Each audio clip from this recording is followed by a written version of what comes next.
Robbie Manson ended up winning that semi-final, putting himself in the centre lane.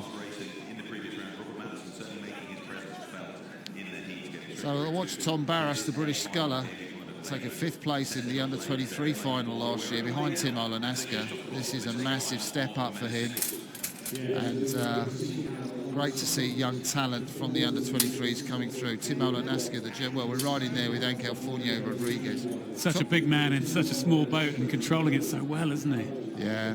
I mean, this is your event, Greg. You were world bronze medalist in this event in '97, but look at Tim Olanaska there. Yeah, not a surprise to see that, really. I think he was brave yesterday, took it out in the single. You can do that in single, can't you? Get the boat going really quickly for 500, then see if he can go with the motivation, really, that comes from being up.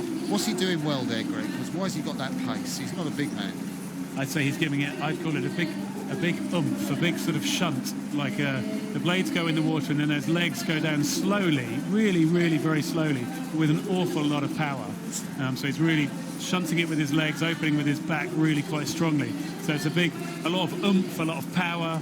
It's not a hit, which is why I call it a shunt rather than a pull, because it's very smooth. The question is just whether he can keep that amount of power going into every stroke. Yeah, he's just changed rhythm there. You can see. Hasn't he? Yeah. Just at that stroke. Great camera shot, you can see. Yeah. And the speed's going to come off the boat. Nico Stalberg, the man who took World Cup title in Belgrade, first World Cup of the season. Not quite the Europeans he wanted. There's a huge difference in terms of the speed of Olanaska there when you see how much difference that's made to how he's now just settled into a sustainable pace. Great first 500 from the Swiss sculler, coached of course by Robin Dow, the Brit who went out to Switzerland, coached the British junior quad to gold medal in Rio in 2015, and well, he took the summer in Australia, or the Swiss winter, and Nico Stalberg came back. Not been in a fierce winter's training. He did some races down there, took that World Cup in Belgrade, beat Damir Martin. You can see Damir Martin, the Olympic silver medalist, lost just by a few thousandths of a second to the Kiwi, Mahe Drysdale. But Robbie Manson's first time we mentioned him in the race. There he is going through. Robbie's just on one of those like wind-ups there, isn't he? He looks like he's on a wind-up, doesn't he? He looks like a lot of strokes a minute as we have a look at Damir Martin with that. Yeah, just long and quite loose, you would say, about his sculling. It won't feel loose, it'll feel like he's making a big effort.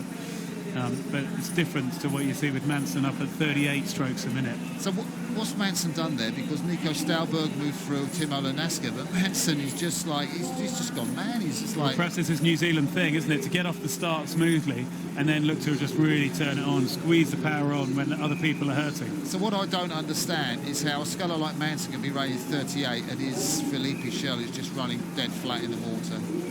Yeah, and he hits it quite hard with his legs as well. I'd say his leg drive's considerably quicker than what we were looking at earlier with the German sculler. But it's a different, more dynamic kind of stroke than the slower oomph sort of stroke we saw earlier. You see they're the new sponsors of New Zealand rowing, Rocket Kitchen, and they're really glad to have their support for this season. Rocket Kitchen Catering Company, and Robbie Manson has had a second quarter, destroyed the field. 3:16 through the second quarter, 3:16.13. It's under world's best time pace, Greg. That's fast, isn't it? Again, 3:16. Imagine doubling that up if you could do that for 6:32. Crazy speed. Mahe Drysdale set the world's best time when he beat Britain's Alan Campbell here in the World Championships in 2009, 6:33.35. So he's under world's best time pace, and I don't think the conditions are anything like as quick as they were that day. They were very rough. But look at Manson, he's still moving, isn't he? He's still moving, he's still at 38. Amazing. He's killing the Olympic silver medalist. That's amazing, isn't it? He's killing Fournier Rodriguez. He's killing Nico Stalberg, who won the first World Cup. Robbie Manson from Wairau in New Zealand is just sensational. Where does he get that pace from?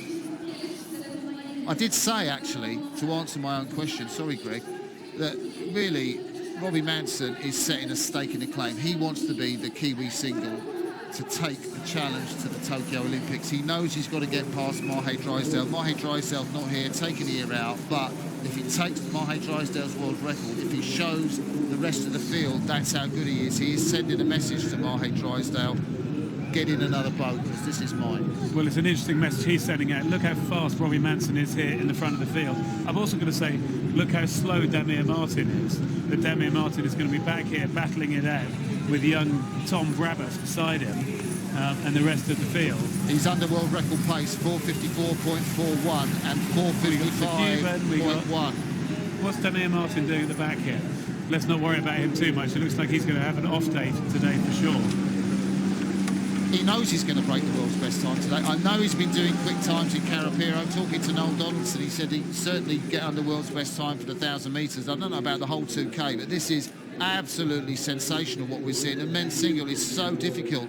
You can see 18. Well, he's taken the rate up. He's up at 39 now as he's into the last 300 metres or so. There we look at the race for silver and bronze. Angel Fournier Rodriguez, the Cuban, Nico Stauberg, the Swiss sculler. But it's so good to see Robbie Manson, such an iconic figure in the world of rowing, came out about his sexuality. And really important that you speak out about who you are, your identity, and he's making such a strong statement. Well, he's absolutely going for this. He's not holding anything back. He's going up. He knows he's on for the world best time. There's no other reason why he's doing it. But look, 41 strokes a minute now. The bow speed is keeping pretty high. Let's see if he can get up over that 19 meters per second and get him up. He's back up there at 19. That will give him a chance of getting this world best. Look at 6:35. 6:33.35 is what we're looking for. Look at his face as he goes through, and he's kept a phenomenal pace. That boat is running absolutely flat, coached by Noel Donaldson, who coached the Kiwi pair to one Olympic gold medal in Rio, and he crosses the line. Wow, wow, wow, wow, wow, that is the new world's best time. His arm goes up. I don't know where he finds the energy to put that up. The Cuban takes the silver. The Swiss takes the bronze. He'll be chuffed about that. Nasca in fourth. Tom Barras beats the Olympic silver medalist to take fifth. Damir Martin sculls in. But we have seen a sensational performance. Another Kiwi crew sets a new world's best time, 6:30.74, Greg. He has smashed it. He hasn't just beaten it. He's absolutely smashed it. 3 seconds nearly, 2.5 seconds quicker than the previous world best. That's a length. That's more than a boat length of a single faster than anyone's ever gone before. And these aren't even the fastest conditions you can imagine. And it's a better percentage of the world's best time, 100.67%, than the women's pair did. So, and that phenomenal pace,